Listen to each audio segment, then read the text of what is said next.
ตกได้เลย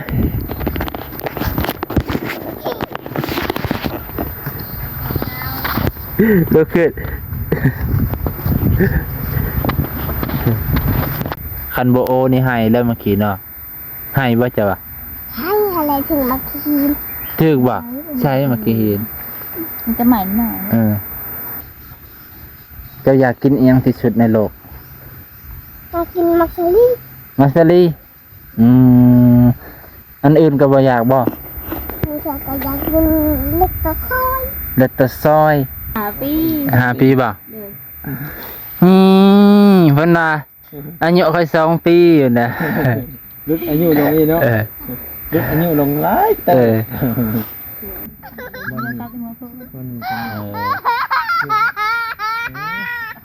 เป็นได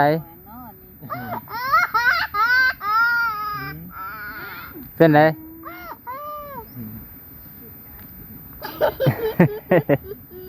มีเงินหลักต้นเป็นยังคือถึกใจต้นนะต้นผัดต้นเอ้ยดก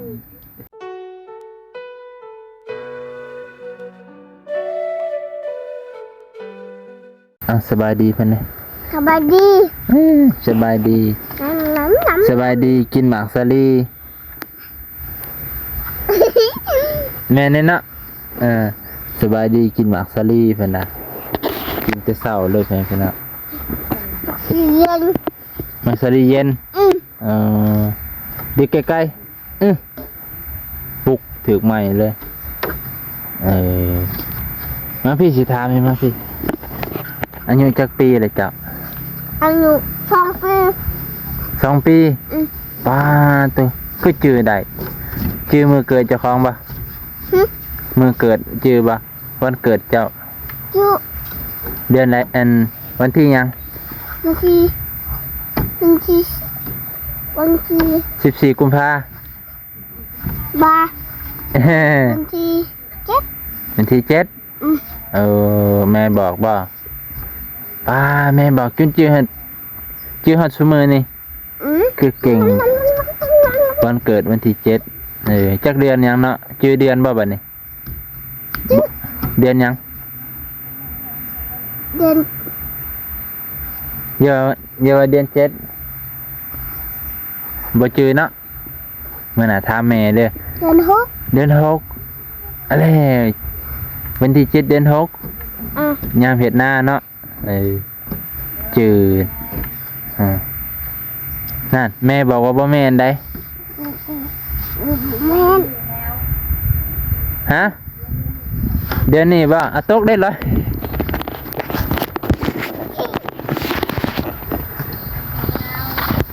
ลุกขึ้น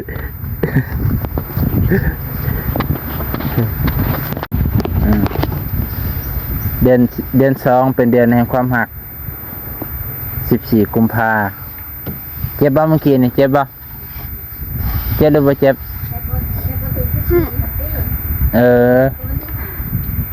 เพิ่นเกิดวันที่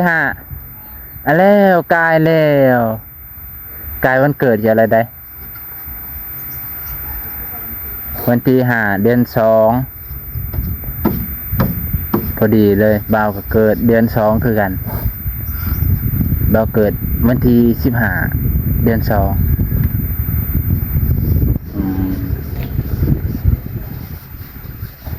คันเป็นผู้ชายนี่จับยิบแก้มแล้วนี่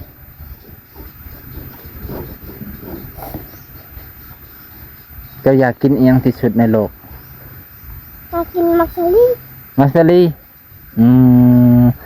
อันอื่นก็บ่อยากบ่อยากกินเล็กตะซอยงาดำเล็กตะซอยช็อกโกแลตเนาะเคยกินบ่เป็นน้ำนี่เป็นน้ำสีขาวเล็กตะซอยนมเนาะเป็นอยากกินเล็กตะซอยขนมด้วยจ้ะเคยอยากขนมแบบใดแซ่บๆบ่ช็อกโกแลตช็อกโกแลตช็อกโกแลตเคยไปเมืองชนบ่เคยไปปะเมืองชน ไปอยู่ แม่เคยพาไปบ่เมืองชน เคยโถเดียว เคยเถื่อเดียว อืม เมืองจำพรเด้เคยเห็นบ่เมืองจำพรแกงกอก แล้วก็เห็น เห็น แม่เขาพาไป แม่พาไป เอานางก็ไปเขา เซโนได้เคยเห็นบ่เซโน บ่เคยไป บ่เคยไปคือว่าทางบ้านแม่ทางพุ่น เคยไป เคยไป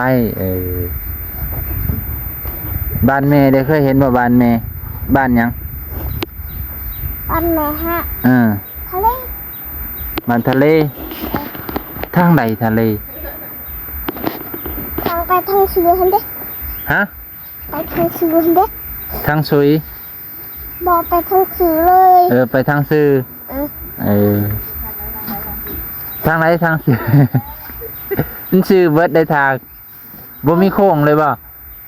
บ่โค้งไปใส่ชื่ออย่างเดียว เออ โอ้ หอดเด็กทะเล หอดเลยบ้านทะเล อืม อืมมีน้ำบ่บ้านแม่ คือว่ามีทะบ้านทะเลมีน้ำบ่มี น้ำเลิกนะ น้ำเลิกพร้อม มีงูพ่อม มีงูพร้อมโอ้งูหยังอะดาคันดาบ่หรือพญานาค พญานาคก็มีแหละ พญานาคก็มี ผีก็มี ผีก็มีในน้ำนะบ่ อืม เออ เคยลงเล่นบ่น้ำนะฮันบ่กล้าเนาะจะลอยน้ำเป็นบ่ เออ ลอยน้ำตื้นเต้น ลอยน้ำตื่นเป็นน้ำลึกยันสะดิกน้ำเนาะ อืม อืม คืออันนั้นคือฝนมาได้ลินน้ อืม ำมาได้เลิกถ่ายตรงน้ำลงปะแยงไปเลย ไปยังไปเลย น้ำแค่เพียงนี้ เออ อันนั้นอีกคนตัวน้ำลง คิดว่าน้ำเลิกเออ ไปเลยปะแยงเลย ไปยังเลย ไปไม่เขาฮะ เนี่ย ไปเลย ปลายังไม่เท่า ไปสอนอยู่ใส่ ซ่อนอยู่ข้างพิษ ทางพี่มีหวยบ่ นี่ มันเป็นหวยหรือมันเป็นเนาะเป็นน้อง เป็นน้อง เป็นน้องใหญ่เนาะ อืม หาสอนปลาซิวเนาะเคยกินบ่ปลาซิวกุ้งกุ้งกินกุ้งเนาะ กุ้งคอยกิน ปลาซิวเด้ก็กินได้ ปลาชิวกินได้ บ่เป็นหยังเคยกินดิบบ่ เนี่ย เคยกินแต่ชุบ เคยกินติดซุกบ่กินดิบเด้อ พยาธิหลายกินดิบ เคยเห็นบ่พยาธิ เคย ขี่ออกมาเห็นเลยได้พยาน เจ็บท้องนั่นแหละพยาธิเจ็บท้องได้เป็นอ่ะน้องนดอายุจักปีก็ลืมอีกเลยค่อยขึ้นลืมเลย ลืมเรื่อยๆเลยจะอยากลืม เอ้าเบาบ่จืดน่ะจืดที่มือเกิดเจ้าแล้ววันที่5 กุมภาแต่อายุเจ้าบ่จืดเลย10 ปีบ่ บอ 20 บอ2 ปี 2 เดือน ฮะ 2 เดือน 2 เดือน 2 ปี คัน2 เดือนนั่นสิยังได้ เนาะ มันสิขาดได้เลย เสืองามสิขาด เสือมาที่ใส่ในงามแท้ แม่เขาชื่อเอ้า คักบ่เสือตัวนี้ คัก ใส่สบายเนาะ แต่หินบ่ได้เฮาค่ะแต่คนหินให้ ข้างหลังนะแขนบ่ยาวเนาะ แล้วก็เจ้าคือหินได้ใช่แก่ คือเจ้ามือยาวเนาะ บอมือสั่น มือสั่น ที่ทางมือก็หินบ่ได้ค่ะ มันแนนคอซื่อ มันนั่นเขาซื่อๆน้องบอกเป็นว่านางบอกกระมวลน้ำนองถ้าน้องใหญ่กันให้จะว่าเป็นโต๊ะกี้ได้เลยบ่เจ็บดอกเมื่อกี้นึงเนาะ ๆ แบบว่ามันคอยตกเนาะ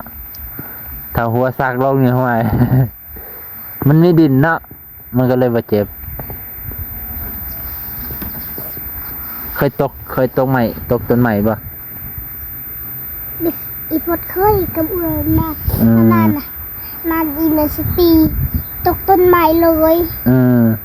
อีเม นา ส ลีพดขึ้นบุทันเอือนนะอันนั้นเนี่ยอายอนเนี่ยตีเลยเปิดนาจินจันสับเปิดนาปนเหนียวแห้งเหนียวสิหัวอีพดเลยไอหยดไผว่าไอหยดอ้ายจะบอก ชื่ออายชุมพรนี่แหละ อ้ายลูกของแม่นี่ลูกของแม่อีดีนี่บ่เดี๋ยวเพิ่นไปทำงานอยู่ไทยกินฮอดแล้วบ่ เป็นห้านั่นแหละตาเซเอาเงินไอ้นี่ทันเด้กันเป็น100 แสนเลย แสนเลยไอ้หยดได้มาหาอยู่บ่ มาหาอยู่จากอันเดียวนี่แหละมาหา มันน่ะสิซื้อขนมมาให้ขนมหยังก็เพิ่นมักกินลืมเลยจื้อได้แต่นมมากินนมหลายแต่ซอยเนาะขนมนึงขนมอะไรก็ มากินขนมช็อกโกแลตช็อกโกแลตเพิ่นมากินน้ำน้ำบ่ได้ เพิ่นมากินนมขนมช็อกโกแลตกินแล้วมันจะนำมาก็สิดำคือแขว ไปเห็ดกับแม่เลย กินแล้วตกไปเพียงเลยกินนี่แหละ เนาะ มันคือ เพิ่นถอยหลังตืดหงายท้องฟังลางเลย เห็นแต่ขาสีแกแด ก็บ่เอิ้นให้ซอยได้เมื่อกี้ดิคันบ่โอนี่ให้แล้วเมื่อกี้เนาะให้บ่จ้ะวะ ให้อะไรถึงมากิน ถึกบ่ใช่เมื่อกี้เห็น มันจะใหม่หน่อย คือเบิ่นให้ซอยซั่นเมื่อกี้นี่ ไม่ไงบาหายแหละ ไม่น้อยยังคือต่อไปว่าไปชูมน้ำใส่เอ่ยบ่ สุไรนะมันนัก เจ้าก็เอาคุยกขึ้นไปบ่ไปใส่เอ่ยไป let's go ไปเบิ่งเอ่ยฉันไปเบิ่งกำลังใจให้เอ่ยก็ได้ เด้อน่ะ ปาตัว ขึ้นมาเทิงพี่น่ะ คนอายุ2 ปียังไงคือว่าเป็นแท้อายุจักปีก็2 ปีหรือ2 เดือน5 ปี 5 ปีบ่เพิ่นว่าอายุค่อย2 ปีอยู่นะ ลึกอายุลงนี่เนาะลึกอายุลงหลายเติบ คัน2 ปีย่างฮอดย่างได้อยู่เนาะ2 ปี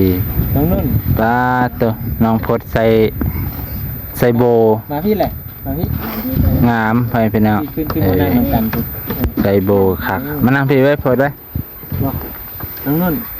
เวียนซียำก็ต้องยองโคซียำอันนี้คือ เริ่มแล้วบ่กับไซกับดำเนาะน้ำนี่กะอันนี้มอนใช่ไหมมาชิมข้าวน่ะจะว่านี่ต้องลงท้ายด้วยนะบ่จะว่าม่วนได้จังจะว่าม่วนกับแม่จักแม่นเพิ่นติดแกมกะลินขี้ดินเพิ่นน่ะคอยลินขี้ดินน่ะแค่ก็ขี้หมูกินในนี้ติดในนี่นำบ่เฮ็ดจังซี่นำบ่แต่ก่อนเบาหน่อยๆเฮ็ดจังซี่เด้เป็นหางเลยเป็นคือแมวเลยเคยเฮ็ดบ่เคยเฮ็ดจังซี่บ่ยังมีขี้มูกได้เจ้าเสร็จบ่ได้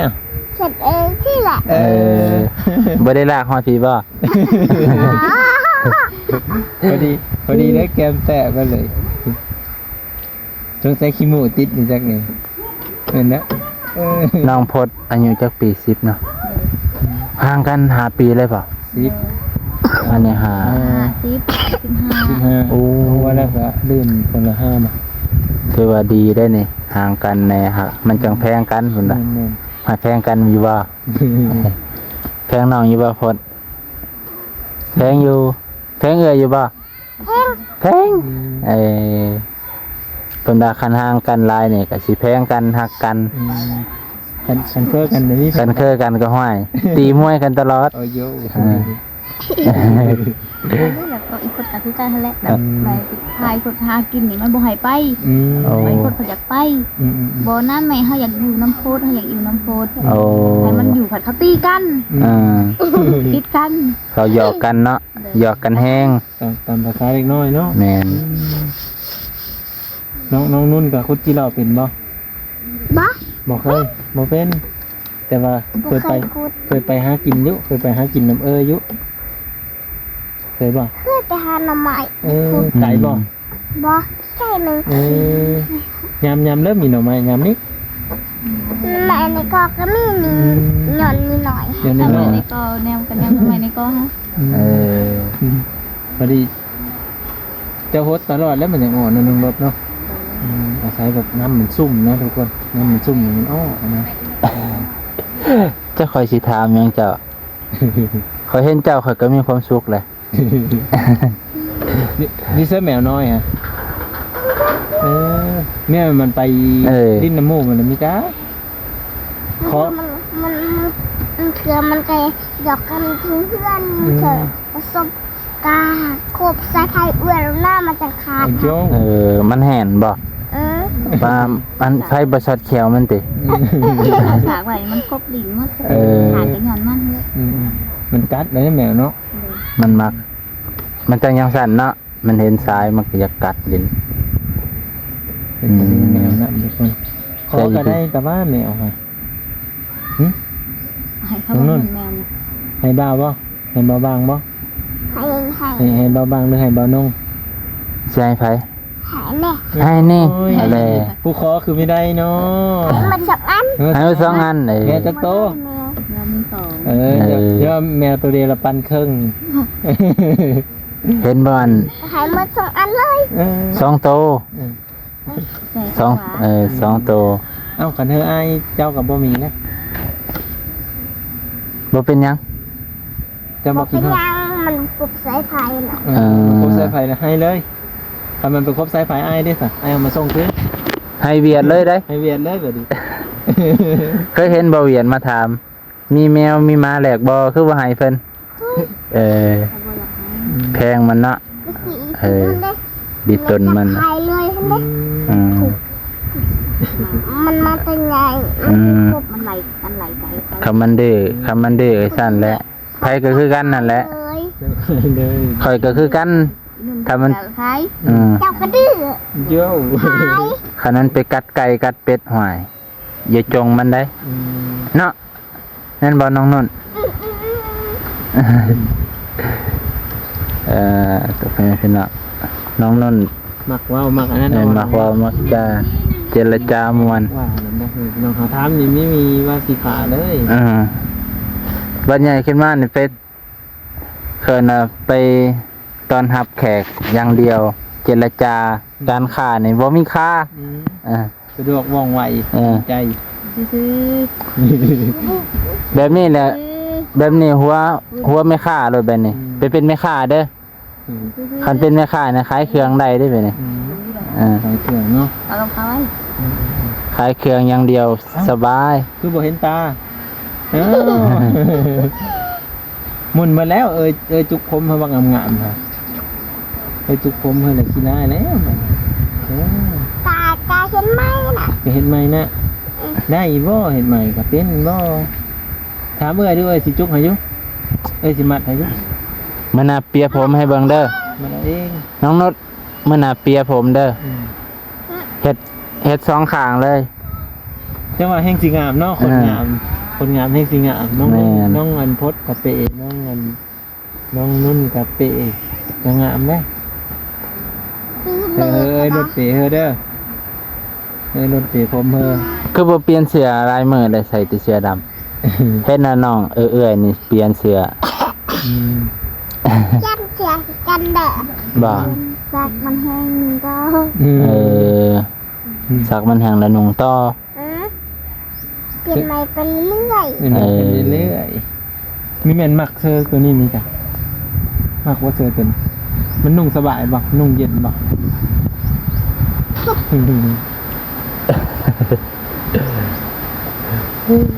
เป็นฮะ ยิ้มแล้วบ่ครับยิ้มแล้วนุ่น จากนั้นเฮาก็สิได้กลับแล้วเนาะเดี๋ยวไปโยบน้ำให้ใส่จิงเรียงน้อยหนึงกันให้มันใส่น้อยหนึงแล้วก็สิได้อำลาพาจากครอบครัวเอื้อยแดงนะแต่ว่าอยู่กันครบหน้าครบตาไปพะนะมื้อนี้ วันนี้มีเห็นหมูน้องหลบนะน้องมันนี้เนาะ เพิ่นมาที่มื้อนั้นเนาะ โอ้คนเองคนแบบ มาซักหัวพวก คนจะได้เนาะ เป็นได นอนนี่ เป็นได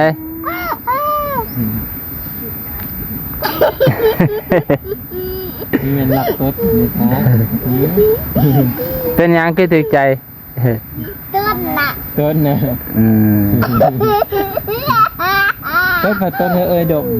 แม่นอยู่บ่บัดนี้ต้นอยู่ทางเนื้อดมในที่นะ ตดคอยเขาสร้างตดดังเขาแพงได้ตดดังๆเด้อ คือว่าต้นดัง ตดดังๆเขาจังแพง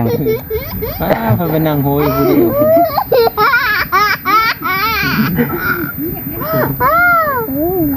ก็ยาเพิ่นน้องนุ่นว่าปล่อยรักปล่อยแจ๊ดเลยเด้อนะ แบบบ่ฮู้โตว่าอายุคือกินหอม น้องนุ่นว่าคอยมืออดจักเพิ่นไปทางตอนเลยเนาะ ๆ หมดพุ่นแล้ว มีแต่เสียงโหเพิ่น